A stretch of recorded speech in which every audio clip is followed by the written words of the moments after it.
Assalamualaikum warahmatullahi wabarakatuh. Halo sahabat, bagaimana kabar kalian? Saya berharap kalian semua baik-baik saja, seperti halnya saya. Dan saya juga berharap semoga kita semuanya selalu dimudahkan dalam segala hal, baik urusan pekerjaan atau bisnis, atau dalam memberikan nasihat-nasihat kepada teman-teman yang lainnya. Lama sekali kita tidak ngobrol bareng, sharing bareng, diskusi bareng. Oleh sebab itu, semoga kita nanti bisa istiqomah, bisa sharing. Dalam kesempatan kali ini,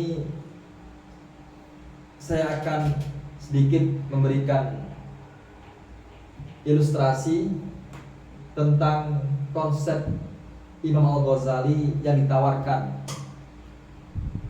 Dan semoga ketiga konsep ini bisa kita lakukan.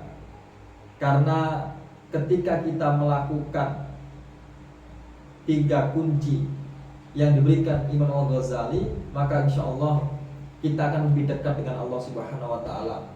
Kita juga akan lebih terjaga.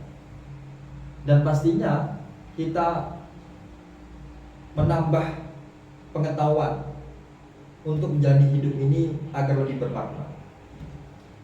Ketiga konsep ini, yang pertama adalah takhalli, yang kedua tahalli, yang ketiga tajalli.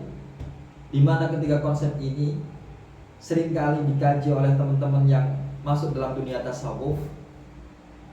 Kalau kita berbicara tentang takhalli misalkan, sederhananya adalah di mana manusia itu mengkosongkan dirinya, membersihkan dirinya dari perbuatan-perbuatan yang tidak diridhoi oleh Allah Subhanahu wa Ta'ala.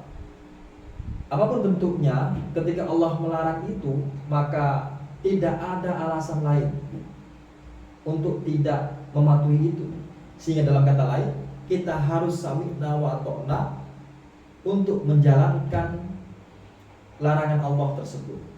Sehingga dalam tataran ini, manusia akan dalam taraf ia bersih dari segala dosa, karena ia meninggalkan perbuatan-perbuatan buruk, ia meninggalkan larangan-larangan agama, ia meninggalkan segala bentuk dosa, baik itu sifatnya dosa kecil maupun dalam taraf dosa besar. Dapat dipahami bahwa menurut tasawuf akhlak, jiwa manusia ini dapat diibaratkan dengan sebidang tanah yang akan ditanami oleh petani. Coba perhatikan, sebelum petani ini menanam tanaman di tanah tersebut, maka secara otomatis ia terlebih dahulu membersihkan tanah tersebut dari segala jenis kotoran, dari segala jenis rerumputan, yang dimana notabene hal ini akan mengganggu jika ia menanam tanaman di tanah tersebut. Lah setelah tanah ini bersih dari segala macam itu, maka secara otomatis petani akan menanam di tanah tersebut. Dan harapannya tanaman ini akan berkembang biak dan menghasilkan hasil yang ia harapkan. Begitupun dengan manusia. Ketika manusia ini di taraf atau di posisi takhalli, dia berusaha semaksimal mungkin untuk meninggalkan perbuatan-perbuatan buruk. Lalu kemudian ia akan berjalan di taraf tahalli, konsep yang kedua yang ditawarkan Imam Al-Ghazali, yaitu menghiasi dirinya dari segala bentuk perintah agama, menghiasi dirinya dengan akhlak-akhlak yang terpuji, menghiasi dirinya dengan segala aturan yang ditawarkan oleh agama, yang sifatnya nanti akan mengantarkan dirinya mendapatkan pahala yang Allah telah janjikan. Kalau misalkan manusia ini sudah mampu menjalankan kedua konsep ini, takhalli, tahalli, maka akan mengantarkan dirinya kepada derajat tahalli, di mana tahalli ini sesuatu hal yang dilakukan dari dua hal tersebut, yaitu takhalli dan tahalli. Sehingga manusia nanti akan mencapai puncak dari perilaku dirinya akan menampilkan cahaya Allah, yang artinya bahwa segala bentuk perilaku yang ia tampilkan itu akan menjadikan orang-orang yang sekitarnya itu merasa nyaman, tentram bila didekat dengan dirinya. Tutur katanya, tingkah lakunya itu tidak pernah sedikit pun menyakiti perasaan orang lain.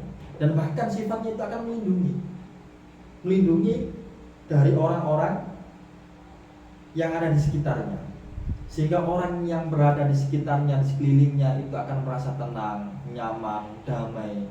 Dan bahkan kalaupun ia tidak berjumpa, ia merasa rindu. Teman-teman, kalau kita benturkan dalam kehidupan modern ini, kita disajikan dengan tampilan-tampilan berita di mana sekarang seorang guru seakan-akan takut jika menyentuh anak didiknya ketika melakukan perbuatan yang tidak terpuji misalkan. Karena apa? Takut nanti dilaporkan polisi, takut nanti akan diminta bertanggungjawabkan oleh orang tuanya dan lain sebagainya, macam-macam alasannya. Nah, dari berita ini kita bisa juga mengambil pelajaran bahwa krisis akhlak, krisis moral, krisis etika yang ditampilkan oleh pelajar-pelajar Indonesia, seakan-akan kita juga harus bisa memahami atau bisa menilai apa sih latar belakang yang menjadikan hal itu semuanya bisa terjangkit di kalangan remaja Indonesia. Pasti salah satunya adalah pendidikan akhlak yang tidak terbangun, yang mungkin sudah terbangun tapi lalai untuk menerapkan dalam aplikatif kehidupannya. Sehingga dari sini solusinya adalah bagaimana kita mempelajari ilmu-ilmu tasawuf seperti halnya ditawarkan oleh Imam Ghazali, yaitu takhalli, tahalli, dan kemudian kita praktekkan dalam kehidupan sehari-hari. Dan paling tidak apapun yang kita lakukan semoga bisa dicontoh oleh generasi berikutnya. Lingkup sekecil adalah keluarga kita. Dan hal ini tidak menjadikan kita rugi, karena ketika manusia itu ia concern atau perhatian atau mungkin juga mengamalkan dari ajaran Imam Al-Ghazali ini, akan mengantarkan pribadinya untuk mendapatkan puncak kesuksesan, puncak kenikmatan, puncak kebahagiaan dalam hidupnya. Karena ingat teman-teman ya, dalam hidup itu kebahagiaan tidak bisa kita ukur dengan materi. Mungkin kita melihat orang lain yang punya segala fasilitas mewah, itu seakan-akan hidupnya bahagia. Kemudian kenapa kita tidak bisa seperti itu? Belum tentu.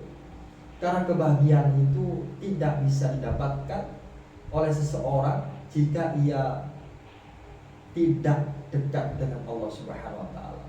Karena apa? Karena pemilik kebahagiaan itu hakikatnya adalah Allah Subhanahu wa taala.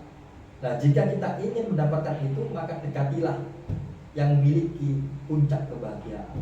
Tidak ada kata lain, tidak alasan ada yang lain kecuali hanya usaha kita untuk dekat dengan Allah. Dan semoga apapun yang kita lakukan akan mengantarkan kita kepada puncak kebahagiaan, sehingga kita menjadi pribadi yang selalu diridhoi oleh Allah Subhanahu wa taala. Mungkin hanya ini yang bisa saya sampaikan dan semoga bermanfaat. Kita berjumpa lagi nanti malam.